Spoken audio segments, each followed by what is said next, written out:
Hello, मैं हूँ अंजना। आज मैं आपको शुक्रवार व्रत के बारे में बताऊंगी। यह व्रत शुक्रवार के दिन किया जाता है। यह संतोषी माता का व्रत होता है।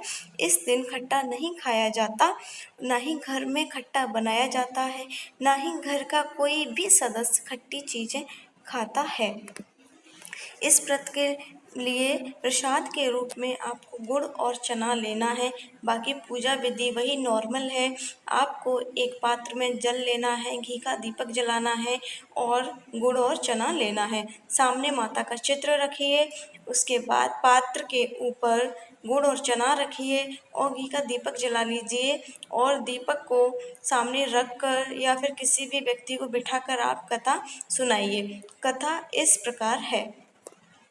एक बुढ़िया थी, उसके 7 पुत्र थे, जिनमें से 6 कमाते थे, एक नहीं कमाता था। छोटा पुत्र नहीं कमाता था।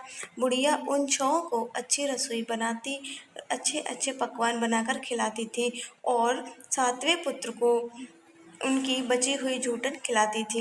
यह सब उसकी पत्नी देखती थी और एक दिन जब उसने अपने पति को बताया कि तुम्हारी माँ तुम्हें सबकी जूठन खिलाती है, तो उसे विश्वास नहीं हुआ और वह कहने लगा मैं नहीं मानता। तब उसकी पत्नी बोली, आप छुप कर देखिए और पता लगाइए कि आपकी माँ ऐसा करती हैं या नहीं। वह पुत्र एक दिन रसोई में सिर दर्द का बहाना कर कर सो जाता है और अपने चेहरे को पतले कपड़े से ढांक लेता है और उसमें से वह सब देखता रहता है। वह देखता है उसके 6 भाई आते हैं, भोजन कर कर चले जाते हैं। माँ उन सबको अच्छे अच्छे पकवान खिला देती हैं और जब उन सबकी जूठन बचती है, उसका एक लड्डू बनाकर उसको आवाज़ लगाती है, बेटा खाना खा ले। यह सब वह देखकर काफ़ी दुखी होता है और वह कहता है, माँ मैं खाना नहीं खा रहा हूँ, मुझे परदेश जाना है।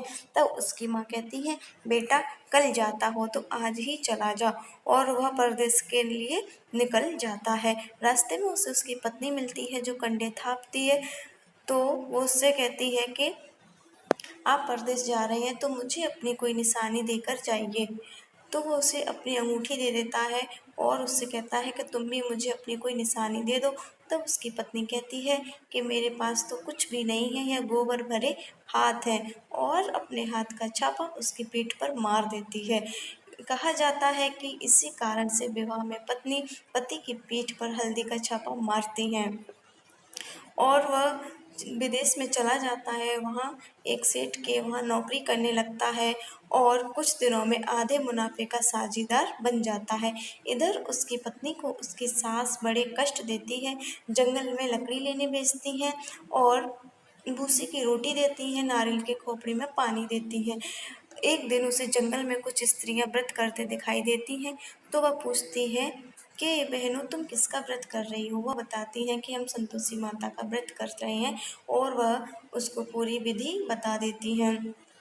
वह संतोषी माता का व्रत करती है और प्रार्थना करती है कि माँ मेरा पति जल्दी ही आ जाए। तो उसको अगले शुक्रवार को उसके पति का भेजा हुआ धन और पत्र आता है। तो वो माँ के पास जाती है और कहती है, माँ मैंने तो आपको अपने पति को आपसे अपने पति को मांगा है, मुझे धन पैसा नहीं चाहिए। तब माँ सोचती हैं कि इसका पति तो इसे सपने में भी याद नहीं करता, वो कैसे आएगा। और फिर माँ उसके सपने में जाती हैं और उसके पति को बताती हैं कि तुम्हारी पत्नी कितने कष्ट में है, तुम्हें घर जाना चाहिए। और इस प्रकार वह अपने सपने की बात सभी को बताता है तो सभी उसके दिल लगी उड़ाने लगते हैं। तभी एक बुजुर्ग कहते हैं, भाई ये माता ने कहा है वैसा करने में तुम्हारा क्या जाता है। और वह सारा हिसाब किताब करके अपने गांव को लौटने लगता है। तो रास्ते में धूल उड़ती हुई देखकर वह स्त्री माँ से पूछती है, माँ ये धूल कैसी उड़ रही है। तब माँ उसे बताती है कि बेटी तेरा पति आ रहा है, तो लकड़ी के 3 बोझ बना ले, एक यहाँ रख और एक रास्ते में रख दे और एक को लेकर घर चली जा। जब तेरा पति यह सब देखेगा तो उसे मोह पैदा होगा और वह रास्ते में ही भोजन पानी करके घर जाएगा। इस प्रकार जब वो घर पहुँचती है तो अपनी सास को आवाज़ देती है, माँ भूसे की रोटी दो, नारियल के खोपड़े में पानी दो। यह सब देखकर उसका पति पूछता है कि माँ यह कौन है।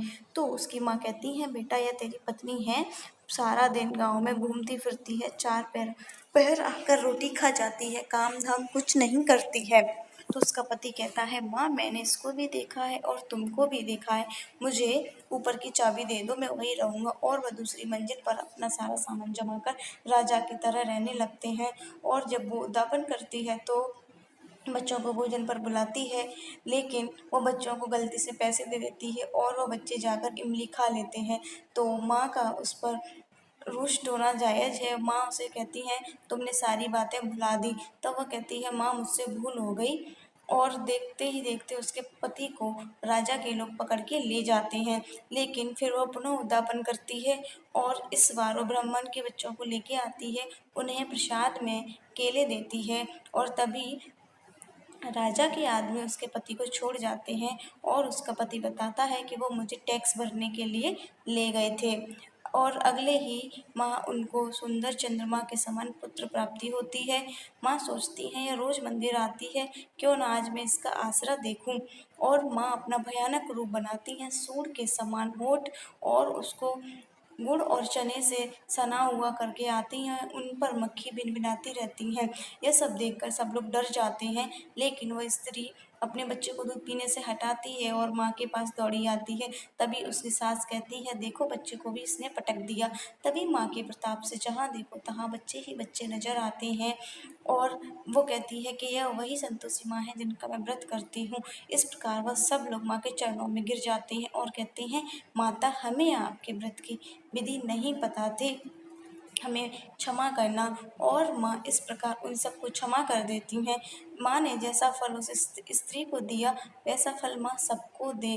बोलो संतोषी माता की जय।